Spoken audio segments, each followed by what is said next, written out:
আসসালামু আলাইকুম এভরিওয়ান, কেমন আছো তোমরা সবাই? আমি আলহামদুলিল্লাহ বেশ ভালো আছি। Welcome to Farzana's tiny world. আজকে ভোরের চিত্রটা তোমাদেরকে প্রথমেই দেখাচ্ছি। দেখো কত বড় একটা মেঘ। সকাল সকাল দেখে তো আমার একদম ভয় লেগে গেছে, যে ভাবলাম যে কত বড় ঝড় না আজকে আসে। তো যাই হোক, এখন প্রায় সময় টুকটাক ঝড় বৃষ্টি বাদল লেগেই আছে, যেহেতু এখন বৃষ্টির সময়। তো আজকে হচ্ছে ইব্রাহিম সোনাকে নিয়ে বাজারে চলে গিয়েছিলাম। তো সবসময় হচ্ছে ইব্রাহিমকে নিয়ে মানে রেখে যাই, নিয়ে সবসময় যাওয়া হয় না, খুব কম। মানে যখন দেখা যায় একেবারেই নিয়ে যাওয়ার মতো কেউ নেই, তখন আসলে ইব্রাহিমকে নিয়ে যাই। তো আজকে হচ্ছে নিয়েই যাচ্ছি ইব্রাহিম সোনাকে। তো খুবই শর্টকাট হচ্ছে বাজারটা করব। তো ইব্রাহিমকে আমি হচ্ছে এখানে ঘুম থেকে উঠে ফ্রেশ করে নিয়ে বের হয়ে গেলাম। আর ও তো বাইরে যেতে খুব পছন্দ করে, তো ভাবলাম যে থাক আজকে নিয়েই যাই। তো এখানে হচ্ছে টুকিটাকি গ্রোসারি কিছু আইটেম প্রথমেই হচ্ছে আমি নিয়ে নিলাম, আর খুবই শর্ট টাইমে আজকে বাজারটা করতে হয়েছে।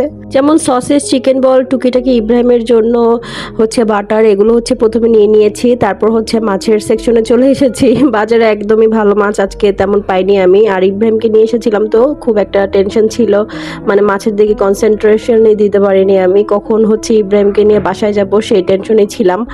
তো যাই হোক, মাছ টুকটাক নিয়ে নেওয়ার পরে হচ্ছে খাসি মুরগি নিয়ে নিয়েছি, আর ছোট মাছ মিলিয়ে ঝুলিয়ে আসলে নিয়েছি খুবই তাড়াতাড়ি করে।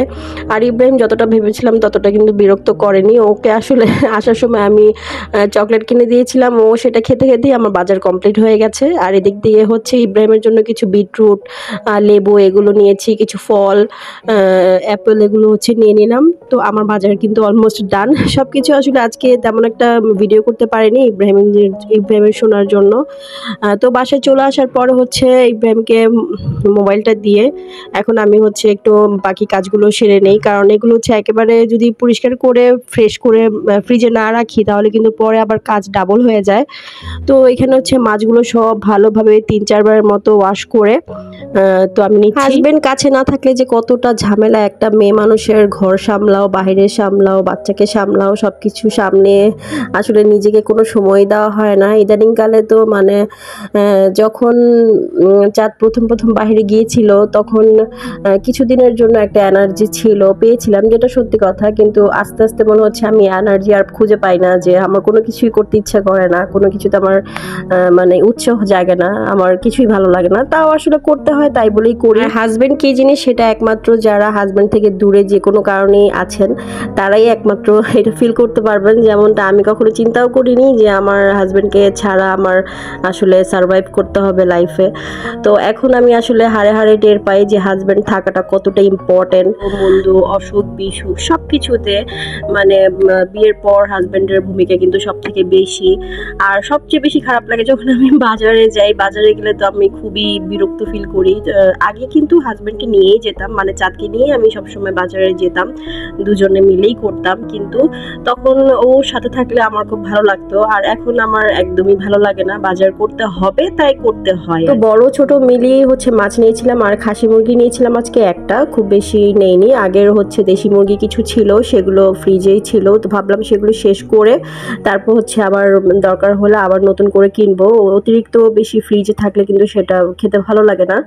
আর এখানে হচ্ছে বাসায় খিচুড়ি রান্না করা হচ্ছে, খিচুড়ি দিয়ে গরুর মাংস, আর আমি হচ্ছে খাসি মুরগিটা ইব্রাহিমের জন্য একটু ঝাল কম দিয়ে রান্না করে নিচ্ছি।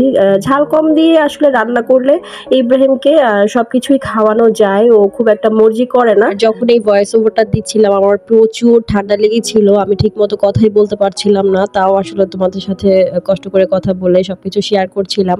তো এখানে এই যে ইব্রাহিমের তরকারিটাও ডান হয়ে গিয়েছে। আমার তো কাজ কিন্তু সবকিছু এখনো শেষ হয়নি, আমি সবকিছু ধুয়ে একদম সেট করে রেখেছি, এখন জাস্ট ফ্রিজে রাখবো। আসলে রান্নাটাও একটু সামলাই, আবার হচ্ছে এদিকেও বাকি ঘরের কাজগুলো সামলাই। তো এইভাবেই আসলে দৌড়ের উপরে সবকিছু করতে হয়। তো ফ্রিজে হচ্ছে সবকিছু আমি টুকটাক গুছিয়ে টুছিয়ে একেবারে রেখে দিয়েছি, কারণ হচ্ছে পরে যেন আমার আসলে কাজ করতে সুবিধা হয়। এভাবে কিন্তু আমি মাছ ছোট ছোট করে মানে প্যাকেটেও রাখি, আবার বক্সে করে ছোট ছোট করে অল্প অল্প করে রেখে দেই। তো সবকিছু করার পর হচ্ছে বিছানাটা এখন গোছানো দরকার। খুব টায়ার্ড হয়ে গেছি, নেমে গেছে। বাবা তুমি অ্যাপেল খাচ্ছ? মানে একা একা মাঝে মাঝে সবকিছু সামলানোটা এত মানে খারাপ লাগে, মনে হয় যে চাঁদ থাকলে অনেক ভালো হতো।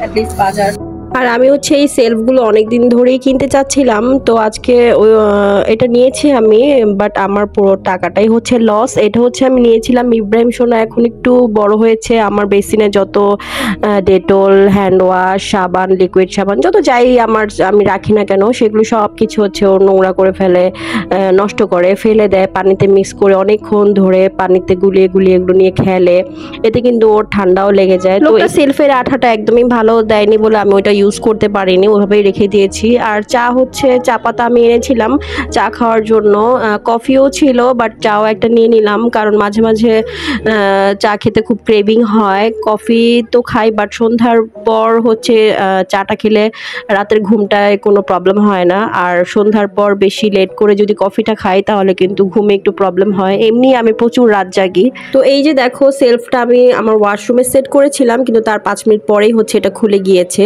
আঠাটা ভালো ছিল না। তো যাই হোক, এখানে হচ্ছে ঘরের সব কাজ করে একদম ফ্রেশ হয়ে গোসল করে ইব্রাহিমকে গোসল করিয়ে খাওয়া দাওয়া করে হচ্ছে ঘুম পাড়ানোর ট্রাই করছি। তোমার সাহস আর কি বলেছে? আর আমি কিছু ধরতে গেছিলাম, কিছু আমি মাছ ধরতে গেছিলাম, এই জন্য বলেছি এত বড় সাহস। তোর সাহস আঙ্কেল। পরে তোমাকে বলেছি বাসায় চলে যাও। কিসে চলে যাও? কি বলেছি বলো আমাকে? কিছু আঙ্কেল এত বড় সাহস বলছে।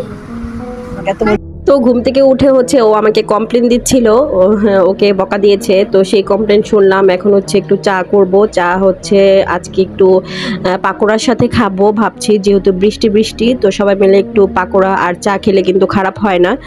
তো এখানে হচ্ছে পাকোড়াগুলো আমি সুন্দরভাবে ভেজে নিয়েছি। তো আজকের মতো সবাইকে জানাচ্ছি আমি আল্লাহ হাফেজ, সবাই ভালো থেকো। আর যদি আমার ব্লগগুলো তোমাদের একটু ভালো লেগে থাকে অবশ্যই আমাকে সাবস্ক্রাইব করবে, লাইক কমেন্ট শেয়ার করে আমাকে জানাবে। তো আজকের মতো সবাইকে আল্লাহ হাফেজ।